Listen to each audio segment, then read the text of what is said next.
ہاں لا يزال اہل الاسلام يحتفلون بشہر مولد محمد مصطفیٰ صلی اللہ علیہ وسلم. ہمیشہ سے مسلمانوں کا یہ دستور ہے کہ ربیع الاول کے مہینے میں میلاد شریف کی محفلیں مجالس منعقد کرتے ہیں. اور جناب سیدنا محمد رسول اللہ صلی اللہ علیہ وسلم اپنا میلاد شریف یوں فرماتے ہیں: رأت امی قصور الشام.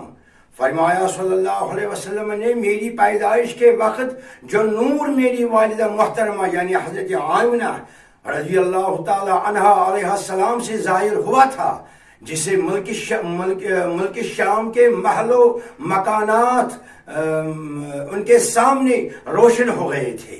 یہ بھی یاد رکھنا مسلم شریف کی حدیث سے ہے. مسلم شریف کی حدیث مبارک ہے کہ رسول اللہ صلی اللہ علیہ وسلم سوموار کے دن روزہ رکھا کرتے تھے. جب آپ صلی اللہ علیہ وسلم سے پوچھا گیا تو یعنی اس طرح سئل رسول اللہ صلی اللہ علیہ وسلم عن صوم یوم الاثنین فقال رسول اللہ صلی اللہ علیہ وسلم فیہ ولدت وفیہ انزل علی القرآن. فرمایا اس دن میں پیدا ہوا. اس سے معلوم ہوا کہ رسول اللہ صلی اللہ علیہ وسلم نے یوم میلاد کی خوشی میں اور اس نعمت پر اللہ تعالیٰ کا شکر ادا کرنے کے لیے روزہ رکھا.